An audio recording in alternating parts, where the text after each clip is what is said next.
Good morning সবাইকে। এখন বাজে সকাল 6টা, আর 6টার আগেই ঘুম থেকে আমি উঠেছি। উঠে বাসি কাজটা সেরে আমি এখানে ঠাকুরকে পুজো দিয়ে দিয়েছি। এই কারণে সকাল সকাল উঠেছি। আমাদের আজকে একটু শপিং করতে বেরোনোর প্ল্যান রয়েছে। আর আজকে হলো শুক্রবার, আর 11ই সেপ্টেম্বর। ভিডিওটা শুরু থেকে শেষ পর্যন্ত দেখার অনুরোধ থাকলো সবাইকে, আশা করি ভালো লাগবে। আর ফার্স্ট টাইম চ্যানেলটা কেউ দেখলে অবশ্যই চ্যানেলটা সাবস্ক্রাইব করে পাশে থাকার অনুরোধ থাকলো।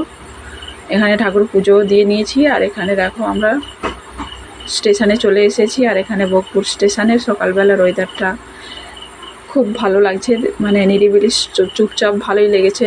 আর ওর বাবা গেছে টিকিট করতে, এবার টিকিট করে চলে এসেছে।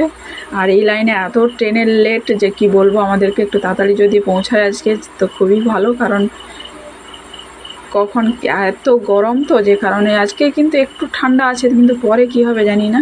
তো অবশেষে আমাদের ট্রেনও ঢুকে গেছে। এবার ট্রেনে উঠে গেলেই কোনো রকম তাড়াতাড়ি যদি পৌঁছে যায় খুব ভালো, কারণ কলকাতাতে অত দূর যাওয়া আসা না সত্যি বাচ্চা নিয়ে খুব টাফ ব্যাপার।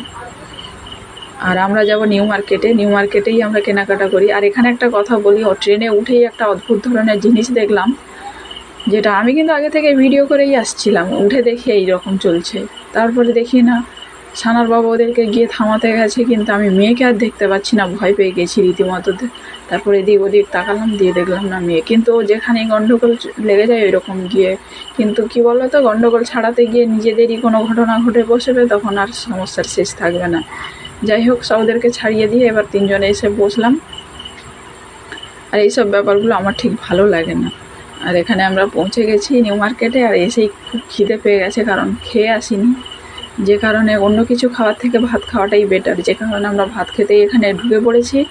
কিন্তু খাওয়ার কোয়ালিটি একদম বিচ্ছিরি বলা যাবে না, মানে কেউ যদি ফার্স্ট টাইম রান্না শেখে সে অনেক ভালো রান্না করতে পারে এরকম খাওয়ার কোয়ালিটি, কিন্তু দাম অন্য জায়গার থেকে অনেক বেশি। মানে দুজন খেয়েছি সেই টাকাটাতে 4জন খাবে। আবার এটা সবজি ভাত ছিল, কিন্তু মাছ ভাত। যাই হোক, কিছু করার নেই, ঢুকেছি, খেয়েছি, কোনো রকম বেরিয়ে এসেছি। আর সে খাওয়ার মতো না। আর এখানে খেয়ে শ্রীলেদার্সে ঢুকে পড়েছি। এই জুতো দেখছি মেয়ের জন্যই ফাইনালি আজকে নেব, আমার কিছুদিন আগে নিয়েছি, যে কারণে আমি আর নেব না জুতো।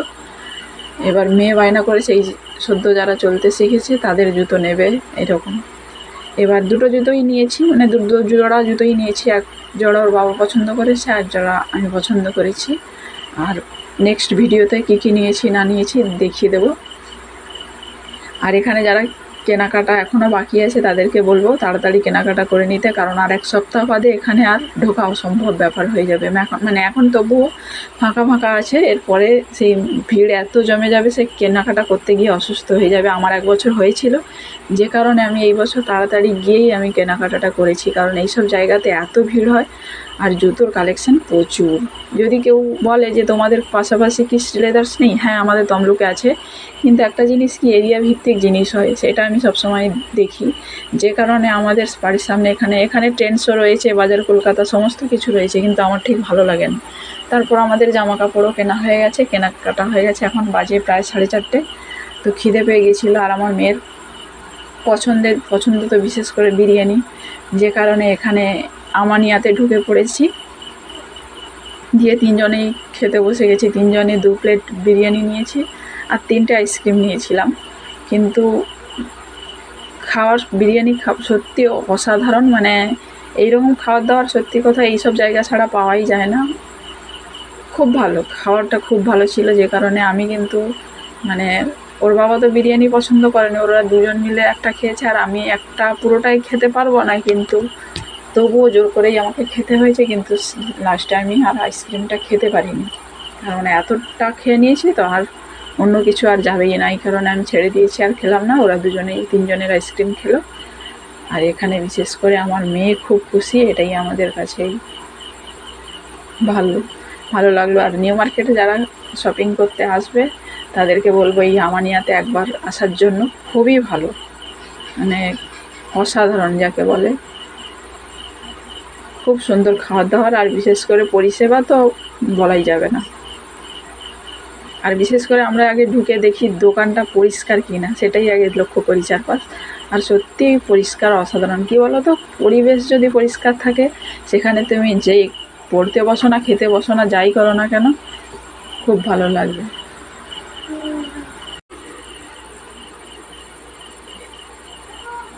এবার মানে এতটাই পরিমাণে ছিল যে কারণে আমি খেতে পাচ্ছিলাম না, তবুও বসে বসে বসে অনেক সময় ধরে খেয়েছি। কিন্তু খাওয়া কমপ্লিট করে এবার বাড়ি যেতে হবে, কারণ 4:30 বাজে। আমরা কিন্তু মেট্রো করেই যাব, কারণ নিয়ম মেট্রোতে হলে তাড়াতাড়ি যেতে পারবো আর মানে কষ্টটা একটু কম হবে, যে কারণে বাসে তো আমার মেয়ে উঠতেই চায় না। আর মেট্রোতে গেলে কোনো অসুবিধা নেই, আর বাসের থেকে কিন্তু কম ভাড়া। কেউ যদি মানে নিউ মার্কেট যেতে চাও মেট্রোতে করে অবশ্যই যাবে। যাই হোক, এখানে আমরা ভোগপুর স্টেশনে নেমে গেলাম, আর আমাদের হাল দেখো, বেহাল হয়ে গেছে। সারাদিন সেই 7টা থেকে এখন বাজে 9টা। আর এটা হলো ভোগপুর মার্কেট, এটা হলো ফলের বাজার। আর ফলের বাজার দেখতে বিশেষ করে আমার খুব ভালো লাগে। যাই হোক, ভিডিওটা এই পর্যন্ত, ফিরবো নতুন এক ভিডিও নিয়ে। ততক্ষণে সবাই ভালো থাকবে, সুস্থ থাকবে। সবাইকে থ্যাংক ইউ অ্যান্ড টাটা।